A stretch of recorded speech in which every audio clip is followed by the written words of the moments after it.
Good afternoon. Good afternoon. Welcome, Joanna.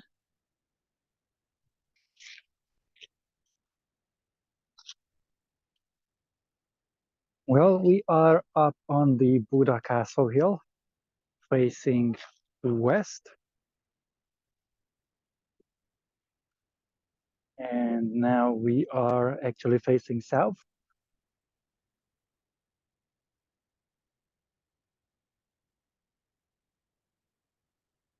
Welcome, welcome. The concept of today's tour, this would be northwest, is to reintroduce you to the northern part of the Buda Castle quarter, which is usually a largely forgotten part, together with the formal military history museum that we have ahead of us, which has recently been vacated. And the museum will likely relocate in the middle of the Buda Castle quarter.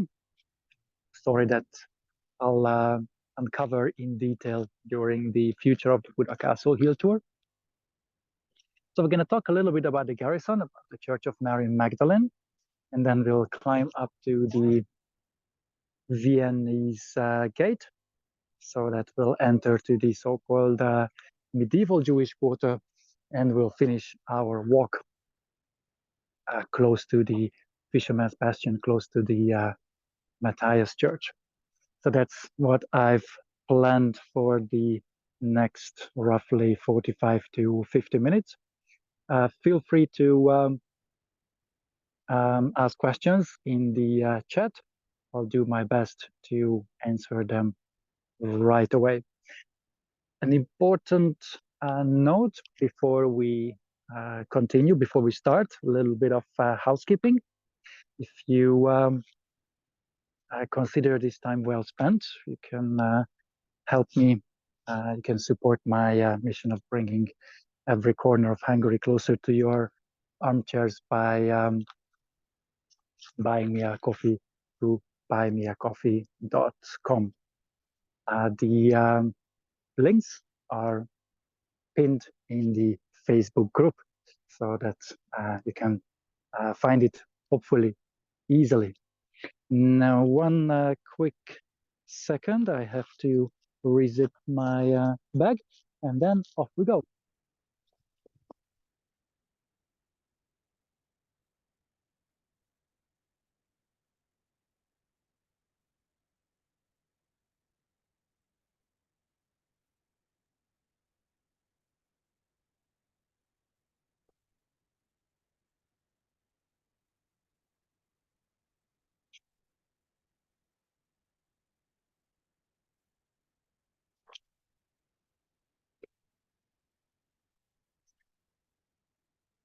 Welcome, welcome to the newcomers as well.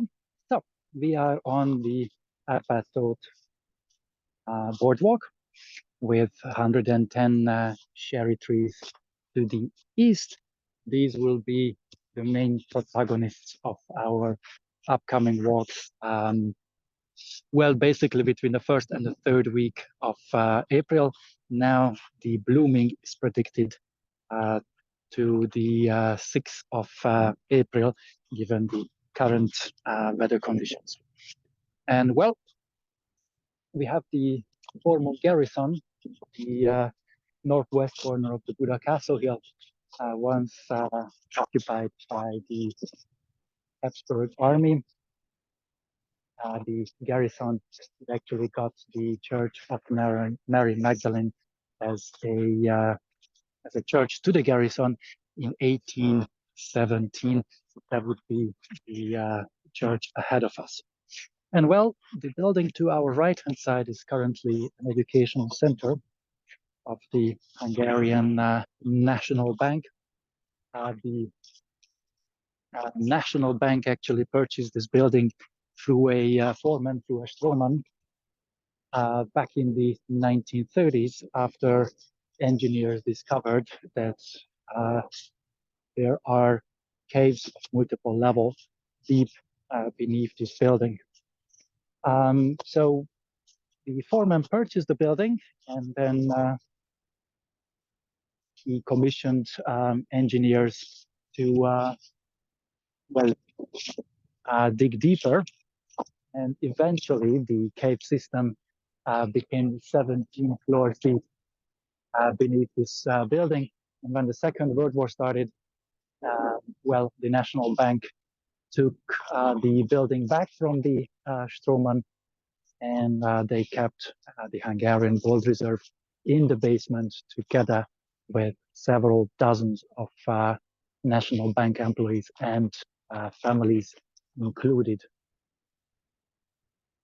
Well, the National Bank was not the only institution that had its own, Second World War bomb shelter or bunker around the square. We also had the National Printing House here, and the printing house was once accommodated. Oops. The National Bank was once accommodated. The National Printing House was accommodated in the yellow-colored building, and they also had access to the cave.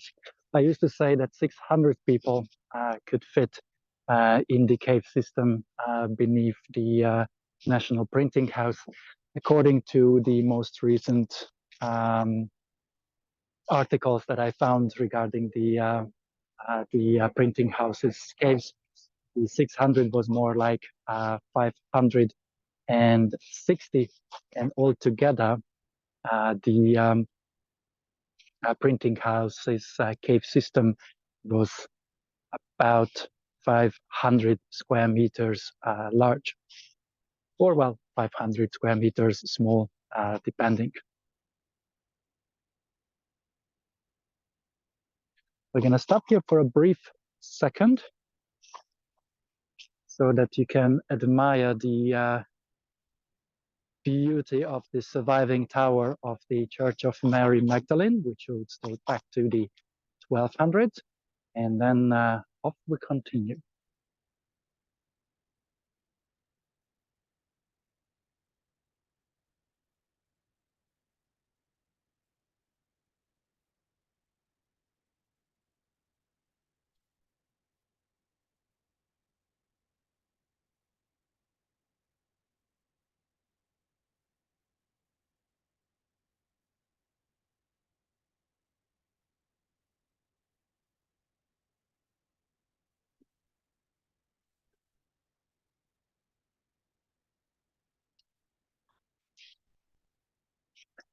So the Church of Mary Magdalene dates back to the 1200s. Well, the country has been attacked by Mongolians in 1241 and 1242, and the Mongolians successfully terminated 50 to 60% of the Hungarian nation within less than a year. So basically, the Carpathian Basin was almost completely uninhabited, at least the eastern parts. Transdanubia was still sort of like intact, and several cities survived the Mongolian invasion together with its military power, together with its civilians. The surviving 50 to 40% could put up such a tough resistance that eventually the Mongolians left the Carpathian Basin, giving a fighting chance for the Hungarian nation to rebuild itself from its ashes. Now, a lot of colonists were brought in to repopulate the Carpathian Basin. Most of them were German speakers.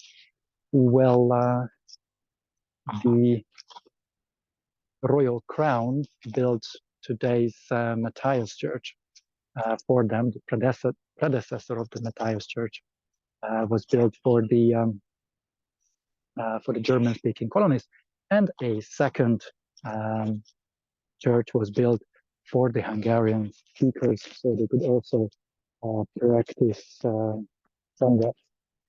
Now that became the Church of Mary Magdalene. Well, the Church of Mary Magdalene was the only place of worship in the Buda Castle quarter that was left in the hands of Christians. So they could actually practice here, while every other place of worship up on the castle hill were converted into a mosque or a jami. After the Ottoman Turks left the country, the church has been rebuilt. There was a big rush actually for religious properties, and the Franciscaner order was the one that managed to get this site. The Franciscaners got the site, but they didn't get any financing to build anything here. So the first construction works began only in 1717. And eventually it took them multiple decades to finish their place of worship here, which only used the predecessors' church's remains when it came to the main altar that stood somewhere where we are standing, what I show you right now. The rest of the walls, the main nave and the side naves, the side chapels, being enlarged by the Franciscaners. Well, the Franciscaner order was shut down in 1784 by the Habsburgs. Well, the idea was to confiscate actually all properties that orders owned. And as I've briefly mentioned before, in 1817, the garrison happened to be in this white-colored building, got the church, and it became the Garrison Church. The Church of Mary Magdalene actually survived the Second World War, but it looked in a pretty miserable way. That's how it looked like. Give me a thumbs up if you can see actually the picture that I've shared with you.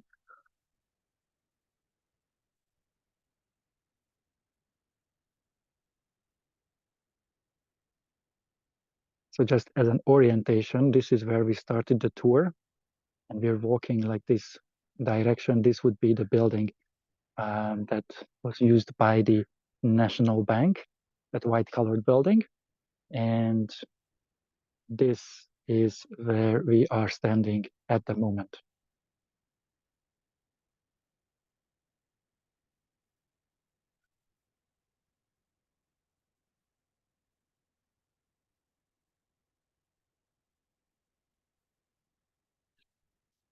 So the church was severely damaged, and then it was salvaged with the help of a ingenious Hungarian architect who said that the surviving tower could be used as a mausoleum for Stalin.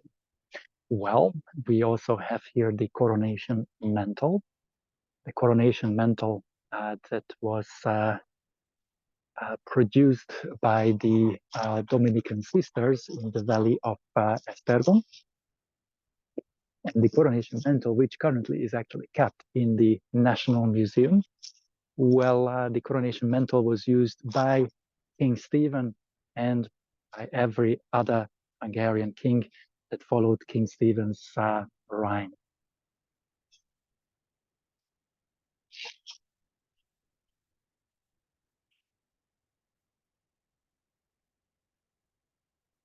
Intricate details, and I must tell you that the coronation mantle, should you pay a visit to it in the National Museum, regardless of the fact that it dates back to the 11th century, still in a mint condition, well, considering its age.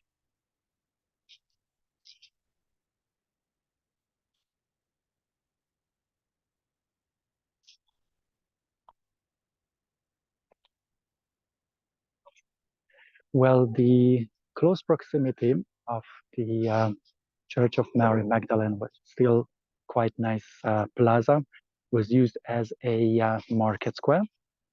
And the block, this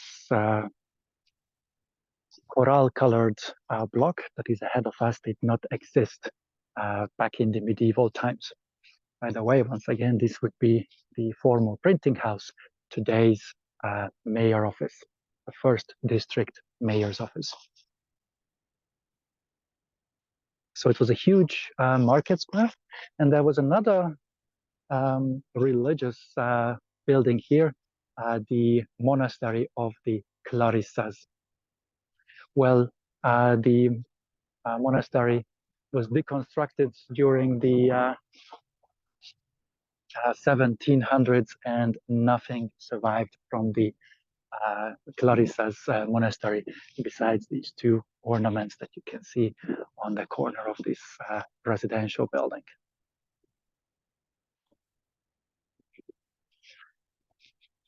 And well, the National Archives comes into sight. National Archives was built during the early 1900s, between 1913 and 1923. The architect happens to be the same as for the great market hall, for the big market hall. The tiles coming from the very same company, from the Journey company that delivered the tiles also for the Matthias Church and for several other public buildings in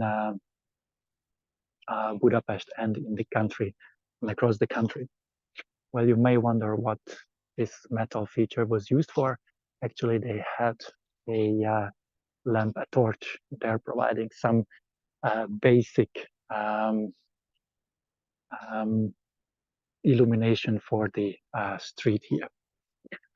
Well, the National Archives saw some bitter fights during the Second World War, especially during the days of February 11th and 13th, when about 40,000 soldiers aimed to break out from the castle hill to join their friendly lines located about 10 kilometers away from Budapest.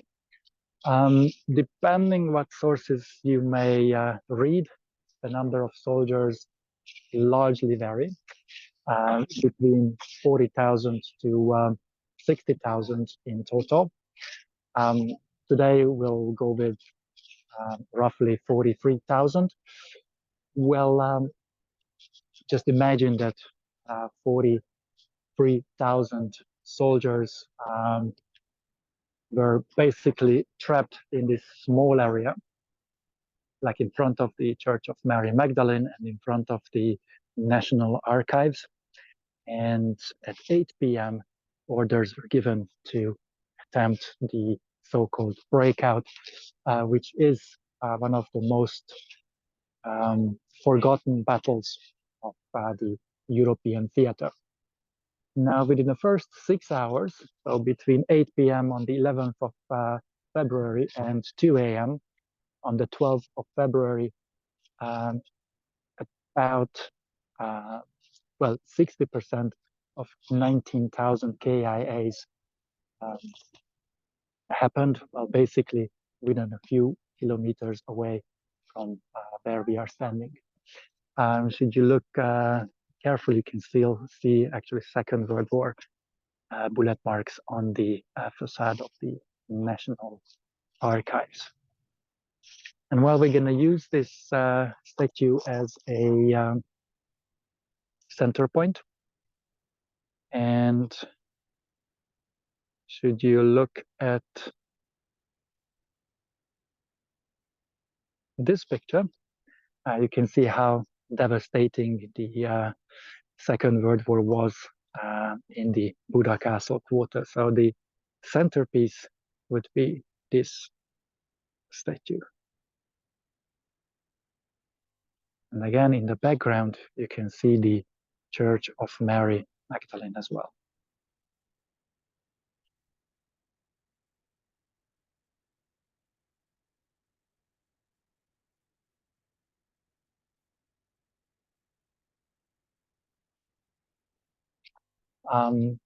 In the residential part of the Buda Castle quarter, there were only 4 units that could be used right after the siege.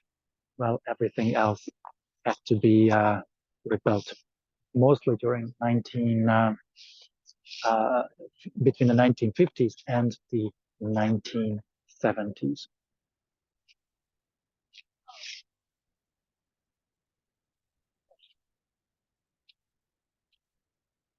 So according to the statistics, that 43,000 soldiers, Hungarian, German, Romanian troops combined, well, they lost about 23,000 who were captured. There were 19,000 prisoners, and about 760 soldiers managed to reach the Axis lines 10 kilometers away from the castle. There were also about 700 soldiers who managed to escape, changing clothes, dressing as a civilian, and finding cover in the damaged buildings.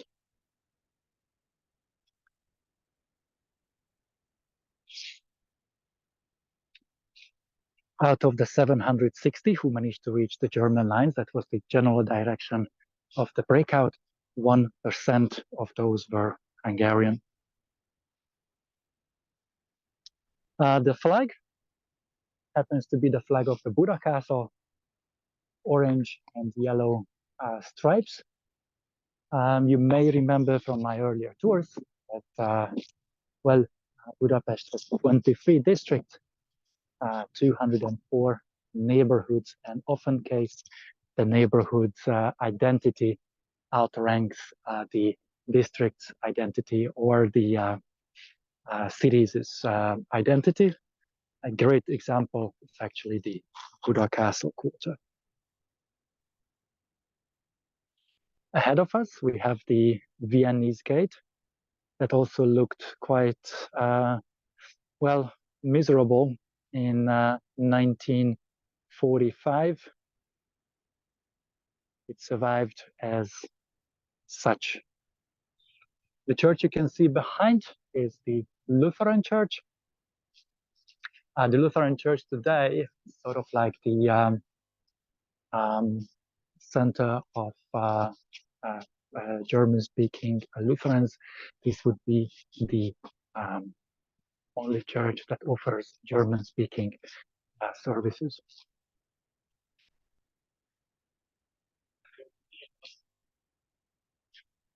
The Lutheran church that today looks as such.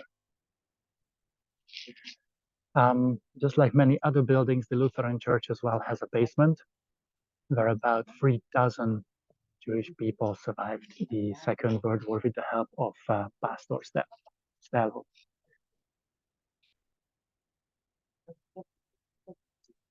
We are going to continue along the defense lines of the Buda Castle quarter in this general direction, and then we are going to push towards the north.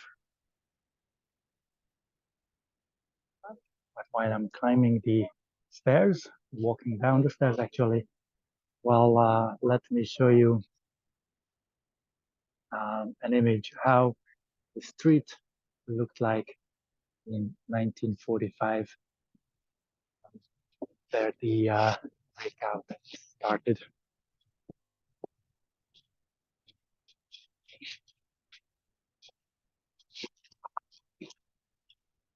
So hardly none of the buildings survived.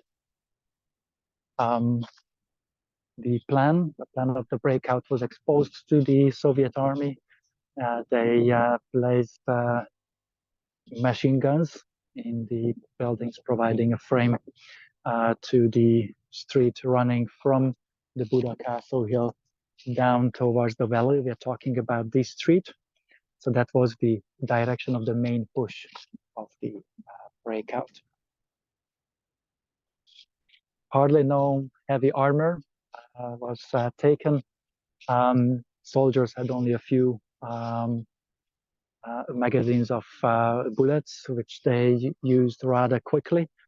So eventually, after the first couple of hours, they were only armed with a bayonet and with a sharpened shovel. At least most of them were only equipped with these. And normally, in this part of the Buda Castle here, I'm the one and only one. I guess I haven't talked to you about the Europe Park or Park of Europe in 1973. Every European capital sent a tree to Budapest, and the mayor of each country's capital city planted those trees here in the Europe Park. The idea was that from every country, a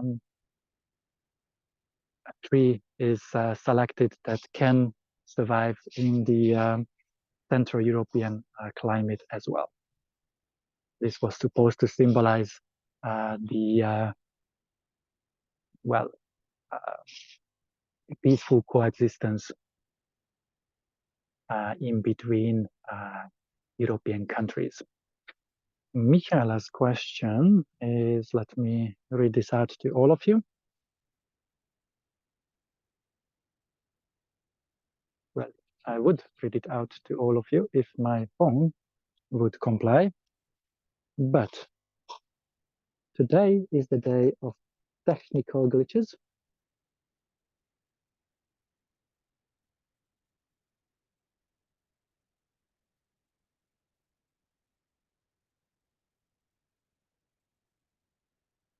So Michael's question, wasn't that a weird concept during communism? Well, by 1973, the Hungarian state was trying to present itself, as a people's republic with a human face, so that how to put it, so that we would be more tolerated by the Western European countries.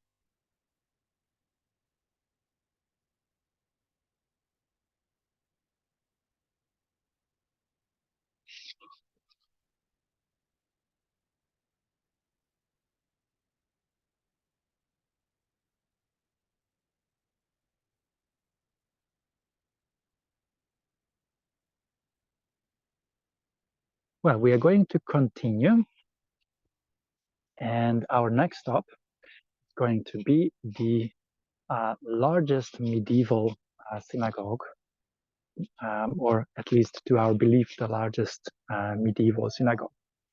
The synagogue's sizes were humongous.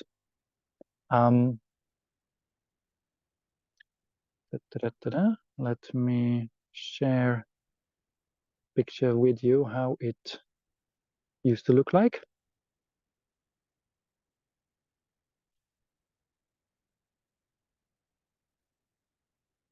So according to our theory, this synagogue looked as such. Now it was more than 20 meters long, more than 11 meters wide, and 9 meters high. So that would be three floors in total. Now, between the 1200s, or well, actually in this case, between the 1400s and the recent day, from the inside, actually this synagogue looked like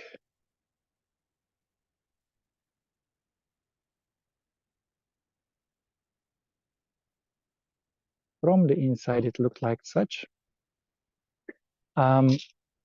So these columns were actually multiple floors high. Now, one of the pedestals of these columns were found. And on the pedestal, they found a Hebrew inscription that said 1461. So we believe that the synagogue stood here in 1461 or was built in 1461. One can also find 1458 as well for the time of the construction. The capacity of the synagogue was roughly 700. On the wall of the synagogue, we have also marble boards summarizing the story of the synagogue that stood here once. So between the 1400s and recent day, there were several sieges in the area. And after every siege, when buildings being damaged, well, they fill the damaged buildings with landfill. So 1461, as I've mentioned, they filled it with landfill, and the street level was increased. So that 3-floor high synagogue today, even the 3rd floor is beneath today's street level. Now, we know that the synagogue existed here because in 1686, the rabbi, after his community ran into the synagogue searching for refuge, he left the synagogue and walked up to the Czech mercenaries, entering the castle here through the Viennese gate. Now, he was educated. We are talking about Rabbi Schulhof. So Rabbi Schulhof was educated in Prague, so he could speak Czech. And we're going to continue with the story. I would like to point out those 2 stones carrying the load of flower boxes. Those are from the Budapest History Museum. And to our right-hand side, here you can see the stairs and the concrete platform. That's where the synagogue is. That's where the remains of the synagogue are today. And according to the plans, the excavation of this synagogue will soon begin. So this garden, as you can see today, will cease to exist. Now, so Rabbi Schulhof, circling back to a story I've started, but haven't finished yet. So he met up with the Czech mercenaries, and he convinced them he should be taken into custody and someone will bail him out. Well, the Jewish community of Vienna knew that the mercenaries of the Holy League were not paid accordingly, so they will be given 3 days, to pay themselves. So in order to bail out as many Jews as possible, they sent their representative to Buda with a huge amount of cash. Now, from that amount of money, Rabbi Schulhof was only bailed out on the 4th day with a serious discount. And Rabbi Schulhof started a new life in Vienna, where he actually wrote the story of how he lost his family, how he lost his community in Buda in 1686.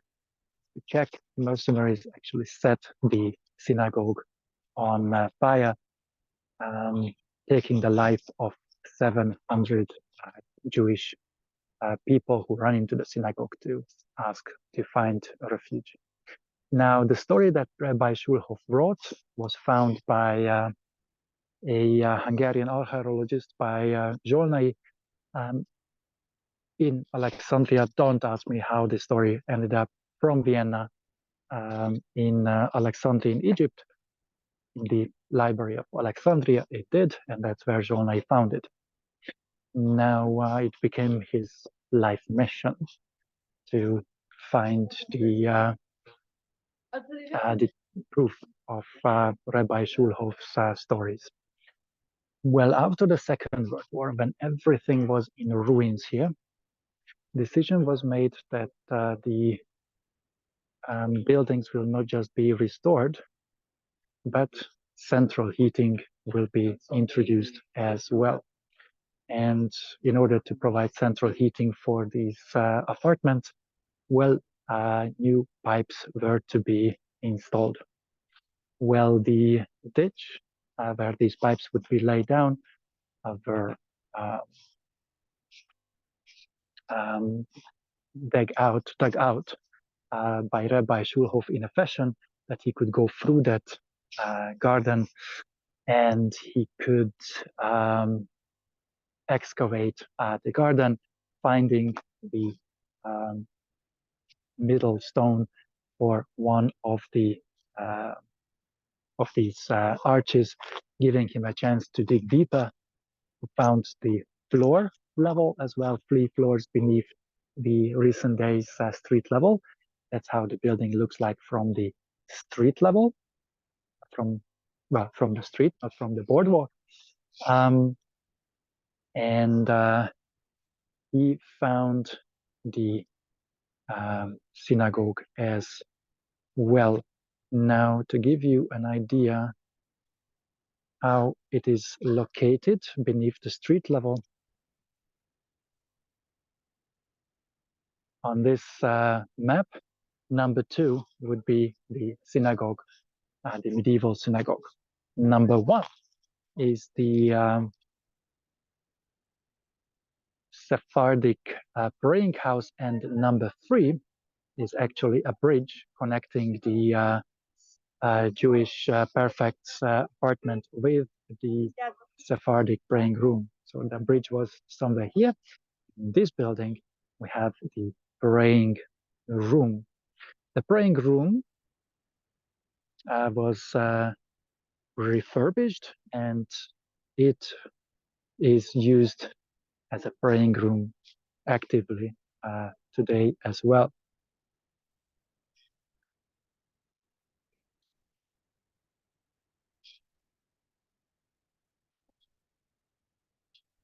The praying room looks like this from the inside. Currently, it is used by the Lubavitch congregation.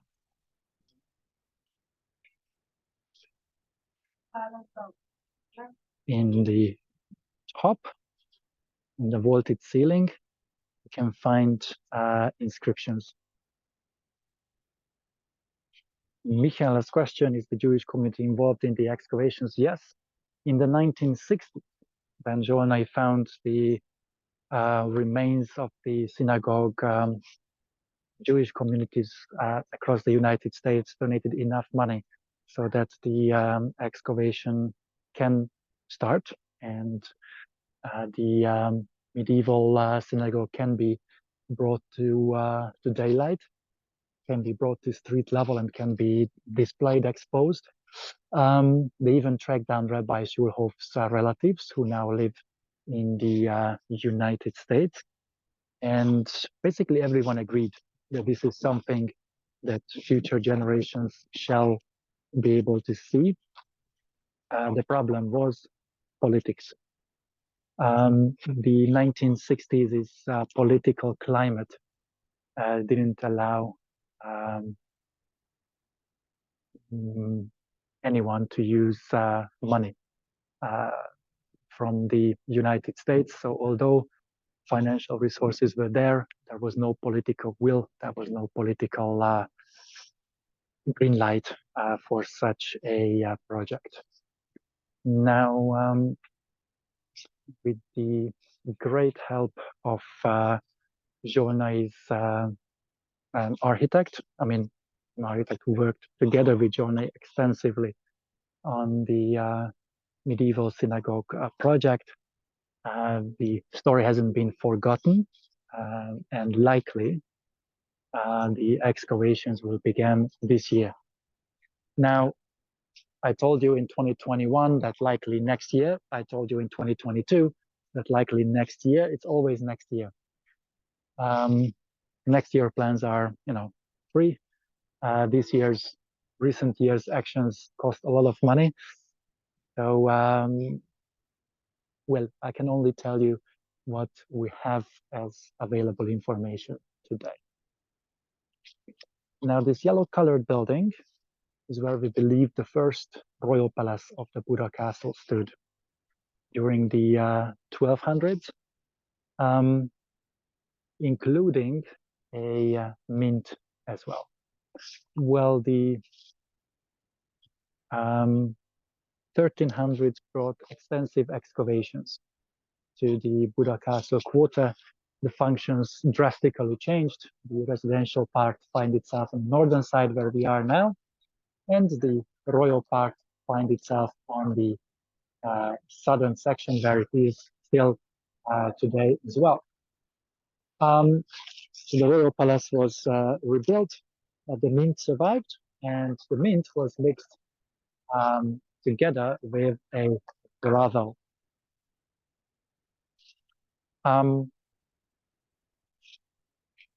Well, as we like to joke so often, it was very convenient, could be very convenient for the king to, transfer all the money in hand from the mint to the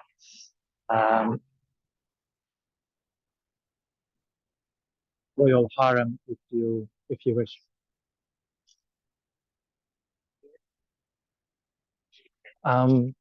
The building was turned into a prison. It was sort of like a VIP prison for political prisoners or for those who were imprisoned for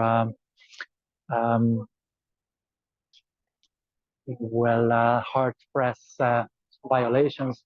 Basically, those were imprisoned here who criticized the Habsburg crown. In 1848, in March 1848, crowds came to the Castle Hill to get the most famous Hungarian prisoners like Tancic out from the prison. Well, after the Second World War, the building was given to the United States. It became a U.S. Marine base, which it claimed to be until 2010, when the Hungarian state got the building back in exchange for several precious real estate in downtown connected to today's U.S. Embassy.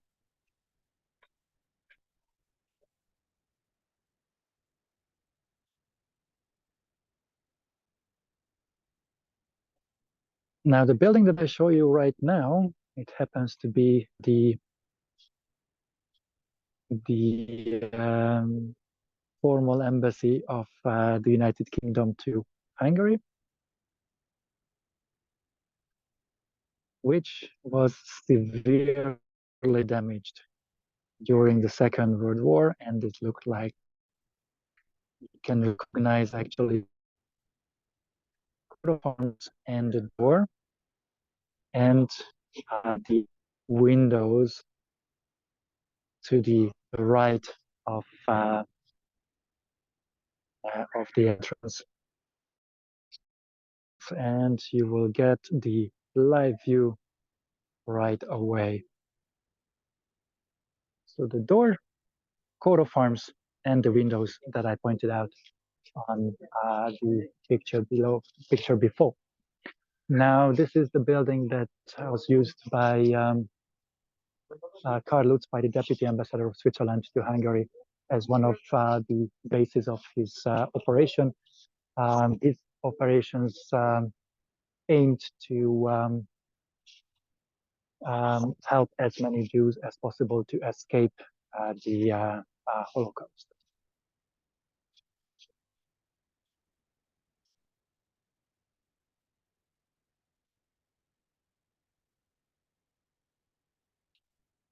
Well, we are going to walk down this alley.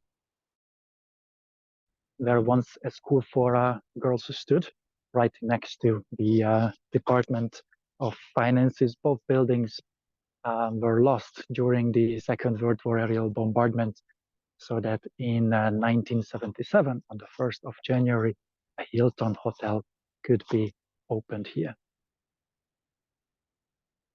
Hilton Hotel that was built here with the great assistance of Jaja Gabor.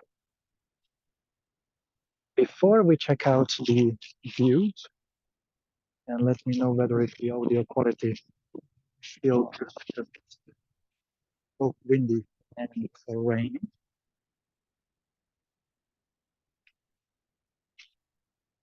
So this would be the rear side of the former UK embassy. A picture will show you how the building looked like after the Second World War, and you will see Karl Lutz sitting in a bathtub. Now, this picture was taken from roughly the same angle as we are standing.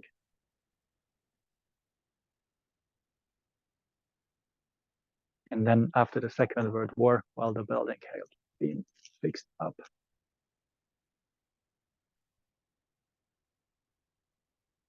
But after the political transition, negligence took over the will of preserving the building, and due to lack of maintenance, due to lack of any effort, well, the building fell in a complete disrepair.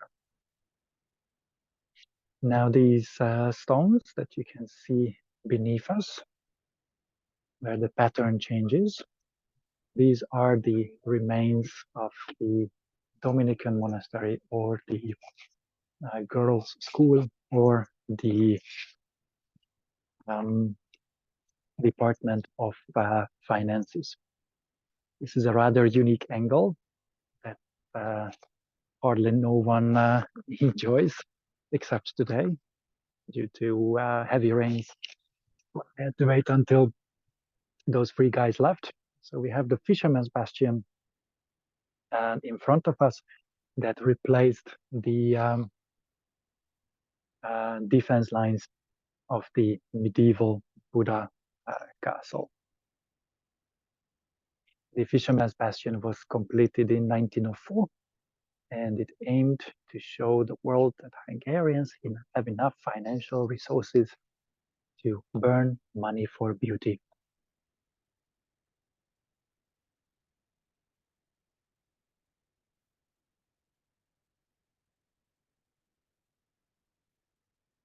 The defense lines of the Buda Castle quarter, or basically the area after the Second World War, looked like such. So in this picture, which was taken in 1973, you can see the Church of Mary Magdalene in the background. You can also see the Lutheran Church. Make it nicer. You can see the Lutheran Church. Basically, this is where we are standing right now. These are the walls now in front of Hotel Hilton, and this would be the street where we've been walking towards the today's Hilton Hotel. And the building, which is under scaffolding now, the formal Department of Finances, is in the background. You can see how it looked like back in 73. So once again, when it comes to this picture, we are standing roughly here. And this is today's view.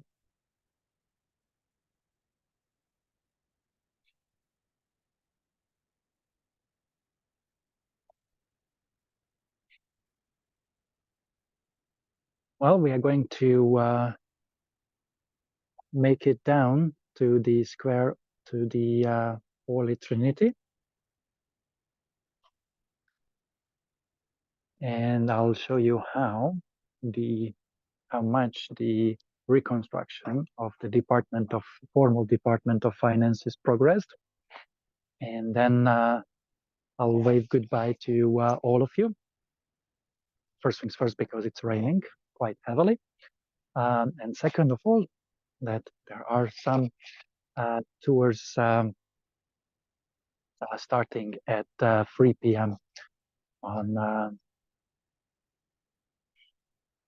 the platform put together by formal Hegel content creators and guides.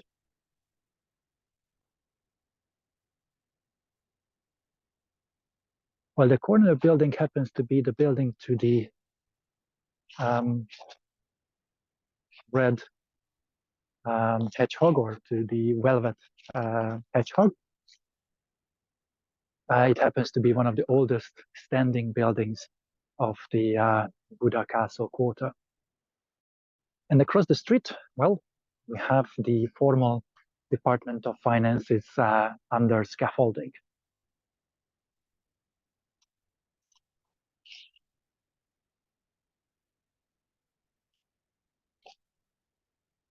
We're going to go into the middle to win some distance from both sidewalks, so we have a better angle.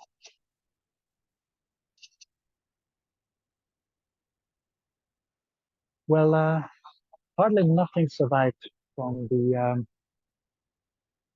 Dominican monastery. The Dominican monastery was actually damaged, severely damaged in 1530.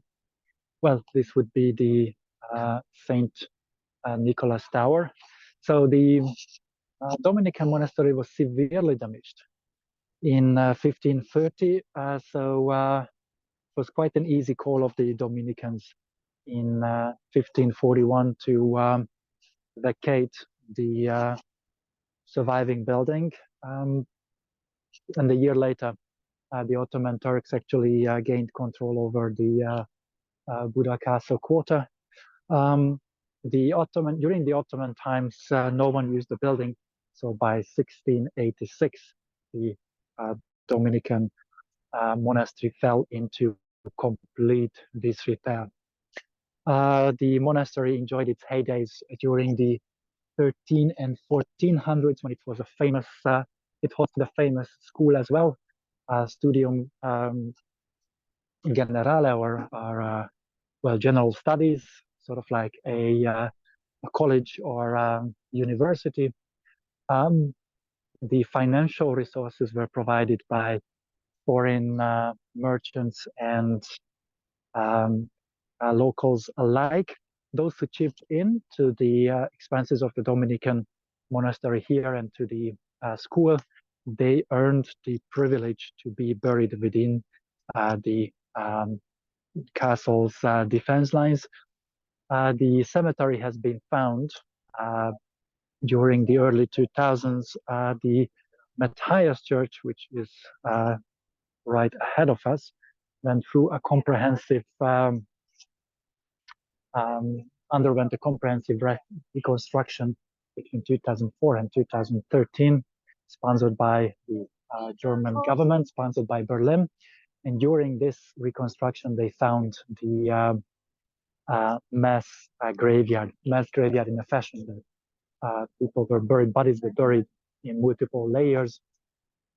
They found it right next to the church on the south side. So that part of history was also nicely proven.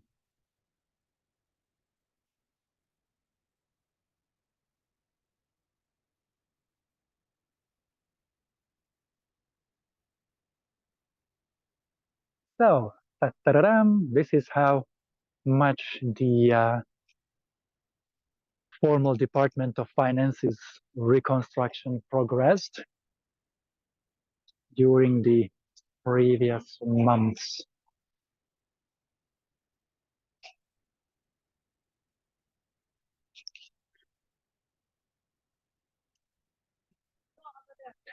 According to the current plans, it is going to be the Department of Finances that will move into the building once the construction work is ready.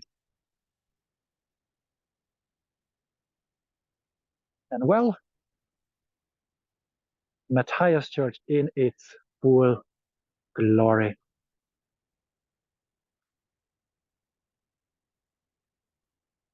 Indeed, Michaela, it is quite beautiful. The stones are super clean. The ornaments were recarved by stonemasons. So it's an absolute work of art. The day before, when the weather conditions were much nicer, I took some detailed photos of the ornaments. If any one of you would be kind enough to remind me, I will process those pictures and I will post it in the Facebook group Captivating Hungary Through Adam's Eyes. But in order to be respectful to my colleagues who will soon entertain you on traveling virtually platform, I do apologize, I forgot what is what tour starts at 3 p.m. Well, we'll conclude the tour now. Thank you very much to all of you who joined live. This tour will be posted in the Facebook group, so those who couldn't join due to time zone differences can do so. Can watch the recordings. So thank you very much again. Thank you very much to all of you who decided to buy me a coffee through buymeacoffee.com. It helps me a lot to allocate time for virtual tours. One more thing, snowdrops are blooming. So the bulbs opened. Well, now it's Sunday, the 17th, so around Thursday, Friday this week. So fingers crossed, the weather conditions will be accordingly, and I can go down to the countryside, to a botanical garden where we have thousands of snowdrops. And I will try to do some pirate recordings. They don't allow any filming, they allow it, but one has to pay about 250 euros. So we're not going to do that. I'm gonna do my best to prepare some content for you, either short edited video or a longer walk in that botanical garden. So stay tuned. And some further tours will be published rather soon. So next week, we'll spend significant amount of time together. Until then, stay safe and stay healthy. Ciao, ciao.